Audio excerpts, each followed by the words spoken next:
Amazon is a platform that you definitely want to be on, but I'm going to say something that not many Amazon agency founders will say. And that is, are you ready to unlock the strategies that will scale your Amazon store to six figures and beyond? Whether you're looking to grow sustainably or scale with confidence, we've got the insights and tools you need to succeed.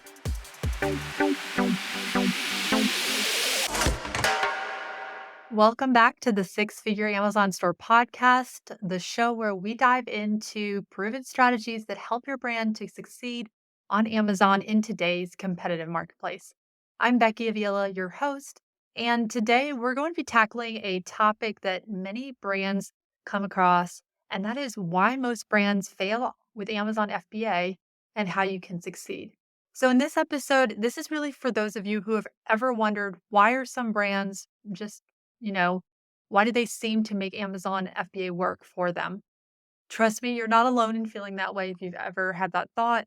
And by the end of the episode, I want to really make sure that you know the pitfalls to avoid and how you can turn FBA into a powerful tool to really scale your business, because that's what I love talking about on this podcast. So, years ago, and especially really in the last few years, I realized it's not just about having a great product, which is obviously a very solid start, but you do need also really a solid overall brand strategy to succeed in this growing competitive marketplace on Amazon. And you need to be optimizing continually on Amazon as well. So you should be doing those two things. And a lot of brands dive into Amazon FBA thinking that Amazon is going to fix or handle all of their problems, like maybe sales declining that you've encountered. So in reality, really, it's a platform that does need careful planning and understanding of how to make it work best for your brand and you and your goals, to then really focus also on conversion rate optimization with just a strong knowledge of how the platform works and what's currently working well. So I'll kind of dig into that a little bit more later. But this is why I think that really it could be beneficial, potentially, especially if you have a smaller team, to have someone like an Amazon agency who is looking at what's happening, the bigger picture. They're testing things out for different brands. They're seeing what's happening, what is working, what isn't. That'll really kind of help potentially shortcut that time that you need to like gain the knowledge and what's working well so that your brand can like leverage and test those opportunities without having to sacrifice your executives team time and bandwidth. So if bandwidth is an issue, that's kind of a shortcut. But I'll definitely share things in this podcast that'll be helpful for you no matter what you should decide to do.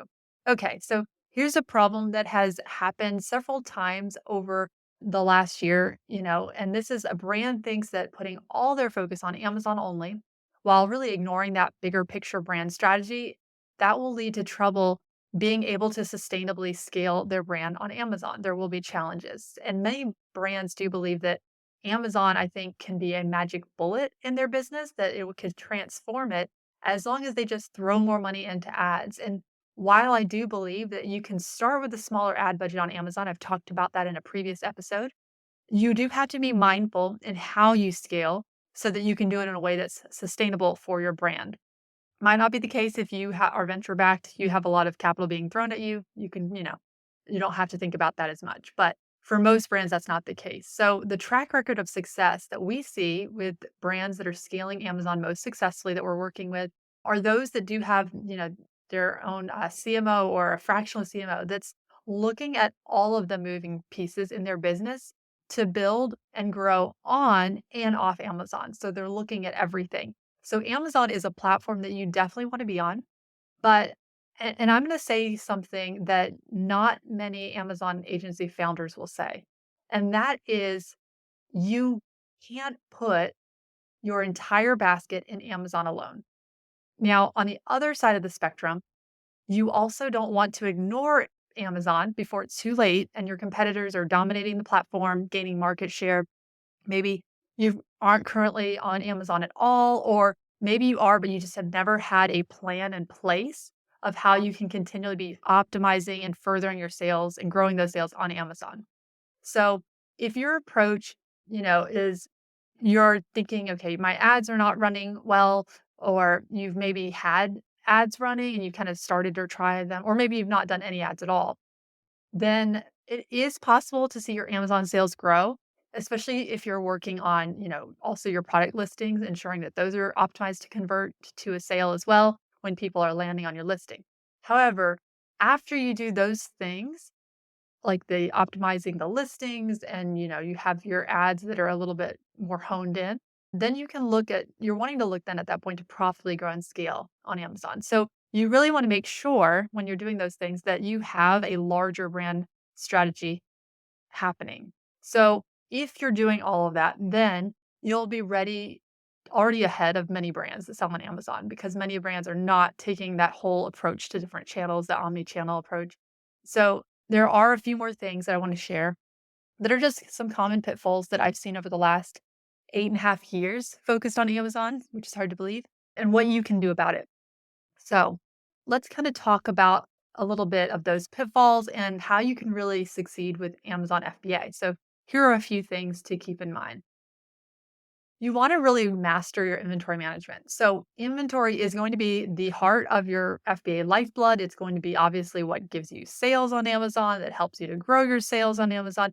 So, as much as you're able to stay in stock for the purposes of your organic keyword ranking, your ad performance, you need to understand how much to send in, when to send it in, and also balancing that with how to avoid those long-term storage fees as Amazon has updated a lot with fees this year.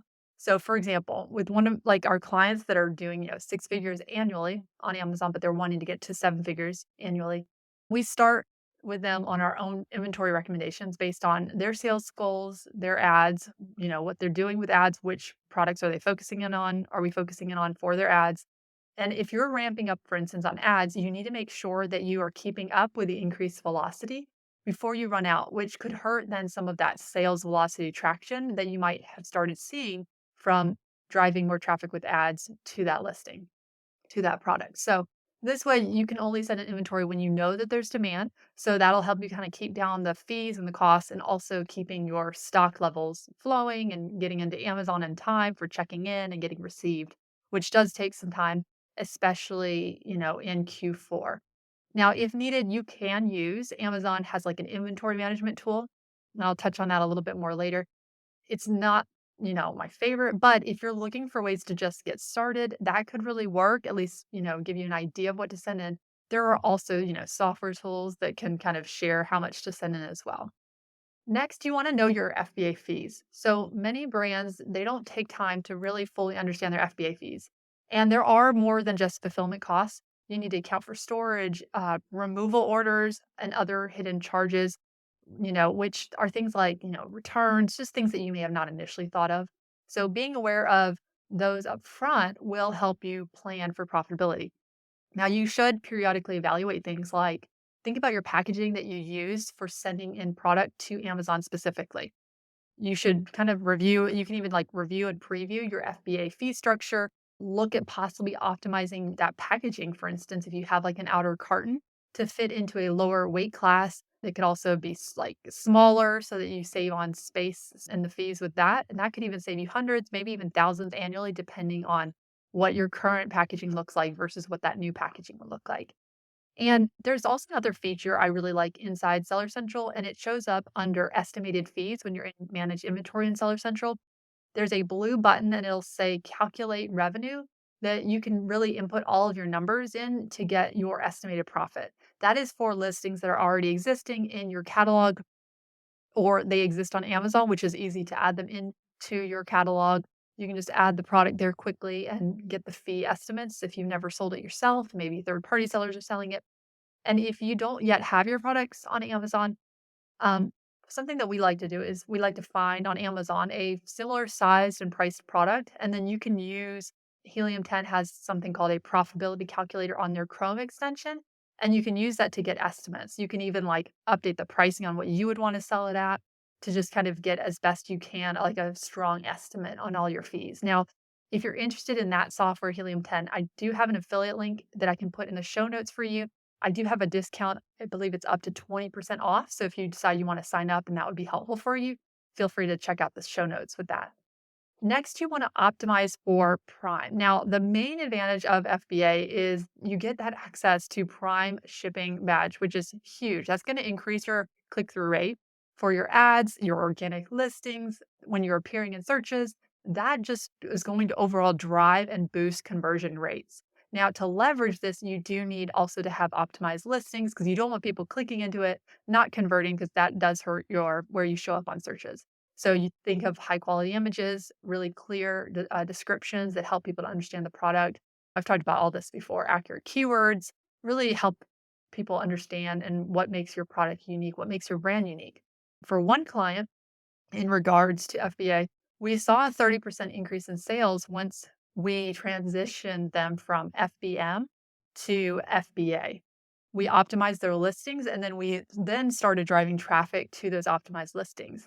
And that's kind of when we saw that 30% increase. So, doing all those things and his ads, they also started performing better and his conversion rates went up. So, you typically with ads, you'll start if you've only done FBM, you'll start to see a better return on your ad spend, which is a nice little bonus.